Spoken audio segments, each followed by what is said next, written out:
Le Montvuilly, c'est vraiment l'épicentre, si on ose dire comme ça, ou une mecque d'orchidées. Dans le complexe de Montvuilly, on peut trouver quelque chose comme une vingtaine d'espèces. C'est quand même pas négligeable pour le canton Fribourg. Et surtout quand on trouve plusieurs raretés, plusieurs espèces méditerranéennes qui adorent les endroits thermophiles, qu'on trouve ici en masse. Dans les autres régions de canton Fribourg, c'est extrêmement rare. La première orchidée que j'aimerais vous montrer s'appelle Orchis militaire. Le nom scientifique c'est la même chose, parce qu'en français c'est facile, hein? Orchis militaris. Pourquoi? Parce que les éléments floraux, ça veut dire les pétales, hein, forment un casque. On a les deux mains, on a les deux pieds, deux bras. Alors c'est vraiment un peu visuellement imitation d'un homme.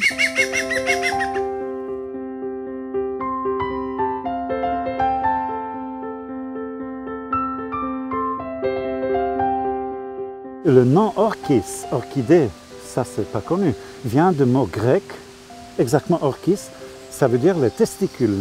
Pourquoi testicules? Parce qu'ils survivent l'hiver avec les structures qui sont sous terre. Orchis militaire possède deux bulbes souterrains qui semblent aux testicules. Et les Grecs anciens, et après en latin, c'était repris tel quel.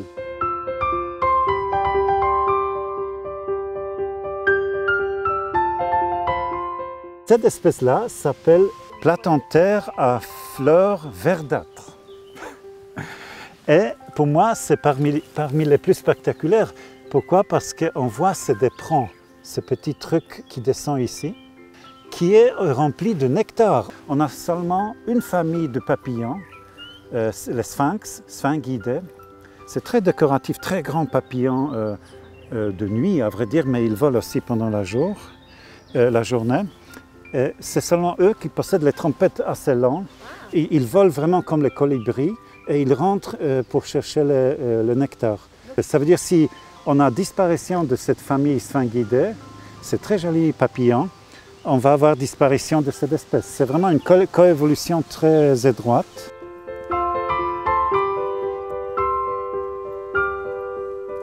On a un problème de plantes invasives qui commencent à envahir cet endroit. Ce petit endroit est envahi par cette robinie d'Amérique du Nord, qui est très jolie, qui est appréciée par les apiculteurs. Et cette robinie là-bas, c'est vraiment très agressif, fait les rejets et couvre complètement. Alors régulièrement là-bas, le service cantonal de protection de la nature doit ouvrir, éliminer ces robinies.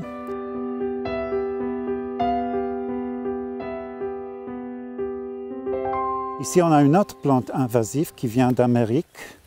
Ça, c'est Solidage, qui arrivait en Europe il y a 2-3 siècles déjà. Et maintenant, c'est un grand problème. On voit ici, c'est tout couvert par les Solidages.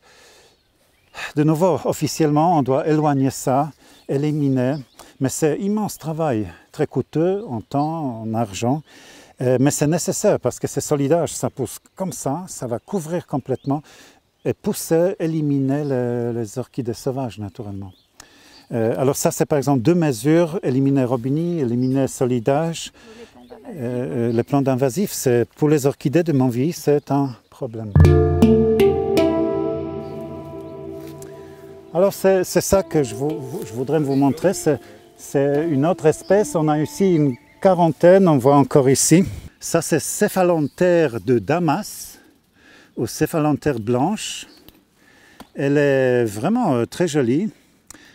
Et voilà cette particularité, adaptation pour être pollinisée par les espèces de Méditerranée, les espèces d'insectes, qu'elle souffre vraiment complètement seulement pendant l'été à 25 degrés. Et aujourd'hui, avec 10 degrés, ça reste fermé. C'est presque dommage parce qu'on ne voit pas ces structures. Elle est très jolie, elle a petite structure pour comme terrain d'atterrissage pour les insectes.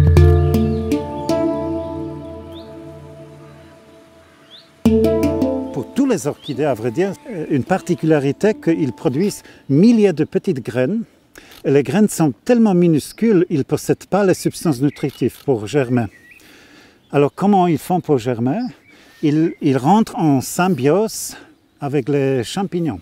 Et par exemple, cette plante-là vit souterrain, le rhizome se développe pendant presque 10 ans. Pendant 10 ans, cette plante est invisible, souterrain. On vit ensemble avec les champignons. Le champignon est connecté avec les arbres. Alors c'est presque ménage à trois. Ça veut dire qu'on a l'orchidée qui est connectée avec le champignon et le champignon connecté avec les arbres.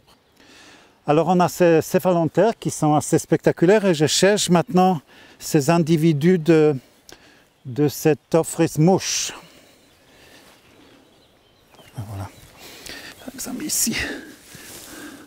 Ah.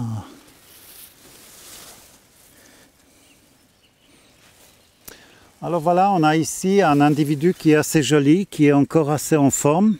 Et on a juste une espèce de guêpe sauvage qui est attirée par ces fleurs. Et ces fleurs font mimicrie, font imitation de femelles de cette guêpe à Ophrys.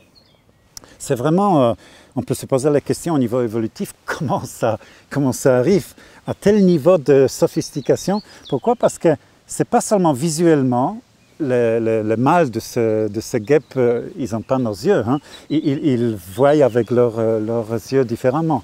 Alors, mais même nous, on voit ressemblance de ces fleurs avec cette espèce. Alors, le mâle est triché parce qu'il pense que c'est une femelle. On a même les structures comme les ailes, etc. Même tissu de ces fleurs semble à tissu d'abdomen, de corps d'une femelle. Les poils, etc. On a même petites taches argentées qui semblent un peu aux couleurs de corps de femelle. Encore plus, on a même les substances chimiques, l'odorat qui est produit par ces fleurs, qui est au niveau biochimique exactement les substances phéromones, substances sexuelles pour attirer les mâles, qui arrivent, qui font même pseudo-copulation. Ils pensent qu'ils ont trouvé une femelle, ils bougent, etc. Et comme ça, sur leur tête, ils vont recevoir les paquets de pollen pour transporter, parce qu'ils sont assez bêtes, 5 minutes plus tard, ils vont trouver un autre Ophrys, et comme ça, on a la pollinisation. Ça veut dire que la plante utilise les mâles bêtes de ces guêpes pour être pollinisée. Cette espèce est typique de Méditerranée, d'endroits secs. Et si on regarde maintenant vers Montvuy, ou plutôt vers sud, on peut dire, on comprend peut-être pourquoi on a cette richesse ici au Montvuy, parce qu'on a quelque chose comme prolongation de Méditerranée ici. Ça veut dire que c'est vraiment ces orchidées de Montvuy, c'est patrimoine très important de canton Fribourg, parce qu'on n'a pas beaucoup d'endroits de telle richesse.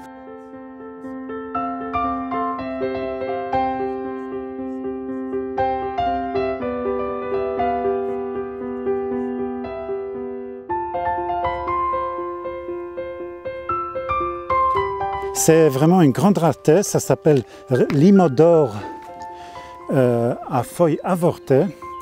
Pourquoi? Parce que vous avez remarqué où est vert. Cette plante est poussée cette vie avec les champignons encore plus loin. Elle est devenue complètement, presque comme un parasite. Elle se nourrit entièrement de substances nutritives fournies par un champignon. Elle fait quasiment plus de photosynthèse. On voit ici, elle est légèrement verdâtre, mais le chlorophylle est quasiment loin.